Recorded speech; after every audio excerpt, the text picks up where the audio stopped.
Sünnəni öyrənmək. Peyğəmbər sallallahu aleyhi və səlləmin sünnəsini insan öyrənərsə, hədislər insanı düzəldir. Ona görə bu oxuduğumuz hədis, bu kitab var, Riyadus Salihin kitabı. Çox gözəl kitabdır. Əgər insan bunu yaxşı dinləyib, ibrət almağa çalışarsa. Bu ədəblər var. Mindən artıq hədisdir. Bütün ədəblərdir. Yəni, bunlar hamısı xırdalığına qədər göstərilib. İnsan necə özünü aparmalıdır, necə rəftar etməlidir, yeməkdən tutmuş, digər ədəblərə qədər. Ona görə insanın bunları bilməsi, onun gözəl davranmasına səbəb olur. Yəni, bəzən problem nədir? Problem odur ki, insan tövbə eləyəndən sonra bu şeylər üzərində insan işləmir. İnsan özünü islah etmək üçün işlə. Məsələn, insan 30 yaşında, 35 yaşında məsələn bildi və gəldi namaza. Namaza gəlir, amma namaza gələndən sonra o özü cahiliyyətdə olan o xarakterini özü ilə bərabər bura gətirir. Elə bir ki, burada dəyişən nə oldu? Bir dənə namaz. Amma həmən adamdır. Həmən xasiyyətdədir. Əgər bu cahiliyyət vaxtında mübahisə edəndirsə, indi oldu müsəlman. Cahil mübahisə edən çevrilir müsəlman mübahisə edənə. Dəyişilən bir şey olmadı. Bir dənə bu məsələ dəyişildi. Deməli, nə etməlidir? Deməli, sən bildinsə, sən çalışmalısan. Çünki Peyğəmbər s.ə.v nə buyurur? وَمَنْ يَتَصَبَّرْ يُصَبِّرْهُ اللّٰهِ. Yəni, kim səbirli olmağa çalışarsa, Allah Teala onu səbirli edər. Deməli, mümkündür. Amma çalışmadısa, elə də davam edəcək. Namazda olacaq, müsəlman olacaq, amma yenə cahiliyyət dövründə olan o xasiyyətlər, xarakterlər hamısı özü ilə bərabər aparacaq. Deməli, onları itirmək üçün bir-bir üzərində işləməlidir. Bax, bu barədə nə qədər hədislər var. Məsələn, adi mübahisə barəsində onu oxumalıdır, necə olmalıdır. Məsələn, mübahisə haqqında hədis var. Bir hədis var.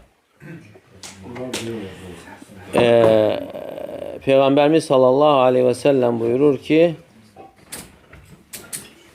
Mə dallə qavmun. Bir qövmün azmasına səbəb hidayət olduqdan sonra illə utul cədələ.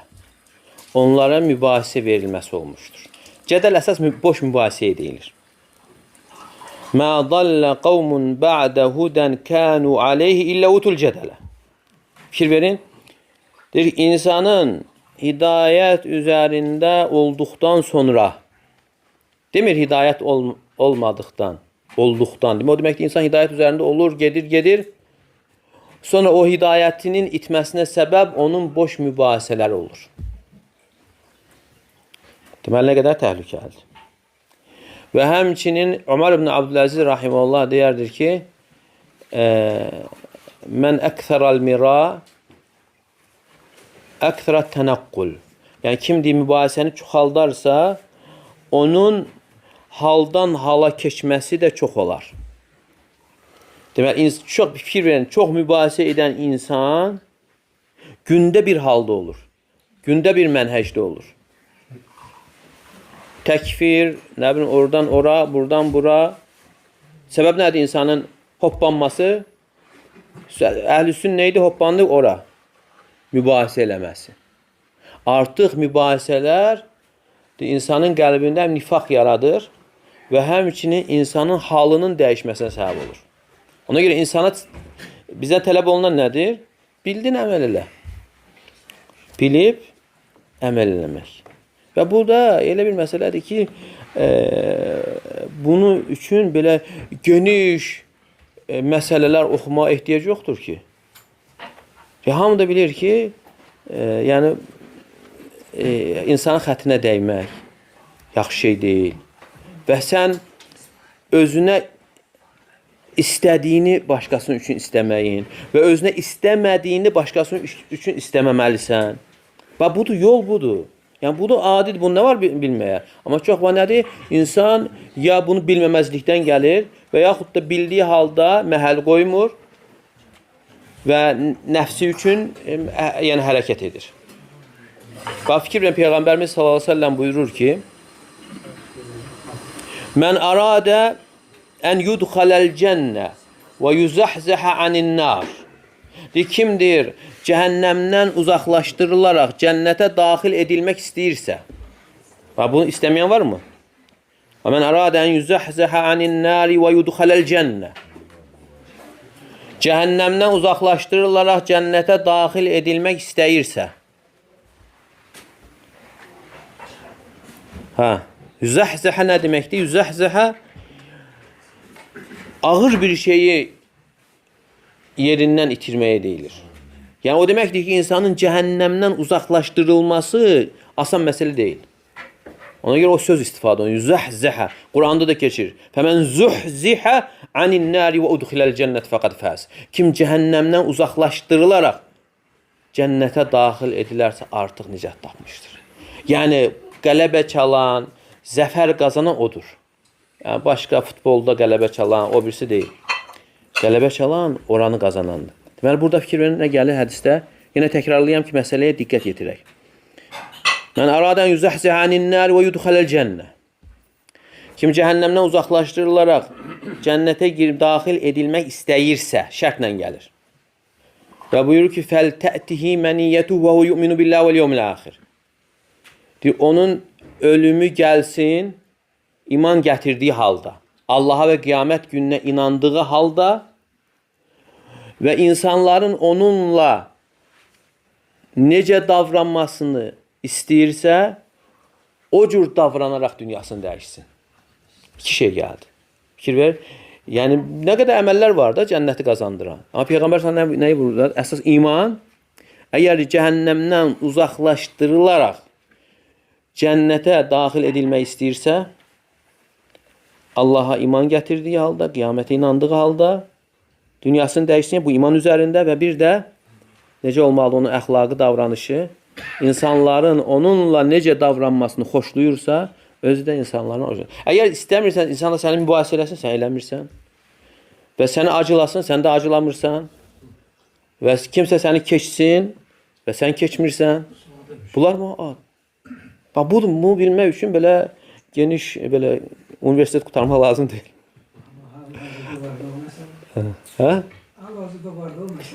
Yəni, bəli, məsələ nədir? Onda elə çıxır ki, insan faydalanmır. Eşitdiyi ilə faydalanmır. Ona görə Allah Teala nə buyurur? Əl-ləzīnə yəstəmi'unəl qavlə fəyəttəbi'unə əhsənə. O kəslər ki, sözü dinləyərlər və ən gözəlinə tabi olarlar. Ulaikəl-ləzīnə hədəhumullah. Onlardır Allahın hidayət etdiyi kimsələr. Və ulaikə hum ulul əlbəb. Və onlar da ağıl sahibləri. Deməli, hidayət məsələsi asan məsələ deyil. Ola bilər, insan bilər, amma hidayət olmasın. Yəni, hidayət Allahın yardımı deməkdir. Allahın ona göstərməsi haqq olaraq və müvəffəq eləməsidir. Və müvəffəq də olmursa, insan özündə axtarmalıdır. Çünki səbəblər insanın özündə olur. Necə ki, bir çox ayələrdə gəlir. Vallahu arkasahum bima kasabu.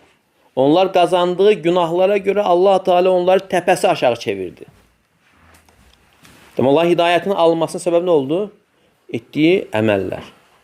Fələmmə zəğu əzəqallahu qulubəhum. Nə vaxt ki, onlar haqdan meyl etdilər, onda Allah Teala onların qəlbini haqdan döndərdi. Deməli, əgər insan özü yönələr, qəlbi, əməl baxımına yönələrsə və get-gedə onun xeyirlərini də atmasına səbəb olar. Yəni, mümkün deyil ki, insan düzgün addımlar atsın və müvəffəq olmasın. Heç bunlardan əlavə, yəni insanın evdə aldığı, ailədə aldığı düzgün tərbiyə hələ kifayət eləyir. Sonra insanın İslam'a gəlməsi, İslam'ı da öyrənməsi artıq insanı daha da gözəlləşdirir. Yox, necə gəldi insan rəftar edirsə, danışığında, əməlində, deməli, hələ ondan xəbər verir ki, yəni bu hələ ailə tərbiyəsi düzgün olmayıb. Və ondan sonra hələ İslam'ı hələ anlamayıb. Ona görə niyyət mühümdür. Yəni niyyətin olması, ixlas olanda insanın öyrəndiyi o hədislərin, ayələrin insana təsir olur. Bir də var, insan heç bilmir nəyə görə oturur dərsdə. Niyyət başqadır. Niyyət ixlas olmadısa, ola bilər insan tonla kitab oxusun, ona bir faydası olmaz. Ola bilər insan düzgün niyyətlə 2 ayə ona təsir eləsin. Ona görə onlar deyərlər ki, onlardan biri elm öyrənməyə başlayan kimi onların əxlaqında üzə çıxardı. Hələ başlayan kimi təsirlənərdilər. Çünki Quran vəhidir, hədis də vəhidir. Mümkün deyil ki, insan o qəlb salamatdırsa, onunla təsirlənməsin. Təsirlənmirsə, hələ problemdədir. Qəlb hələ onu qəbul etmək üçün yararlı vəziyyətdə deyil. İnnə fī zəlikə ləzikra limən kən ləhu qalbun. Allah Teala buyurur ki, həqiqətən bunlarda ibrət vardır. Kim üçün? Qəlbi olan üçün. Qəlbi olmayan yoxdur, amma hansı qəlb? Diri qəlbi olan üçün. Əv əlqəs səm'ə və huvə şəhid. Və diri qəlbi olmaq ilə yanaşı dinləyir və ayıq. Ayıq olduğu halda. Yəni, bəzən olur ki, insan qəlb də diridir. Dinləyir də, amma qəlb ayıq deyil, başqa yerdədir. O da mühümdür. Demək, həm qəlb diri olmalı və diri olmaqla yanaşı dinləməli. Dinləməklə yanaşı da qəlb də ayıq olmalıdır ki, yəni insan o ayələrdən, vəhiydən təsirlənsin. Allah kimi olsun, Allah xeyir müvəffəq etsin. Bəli.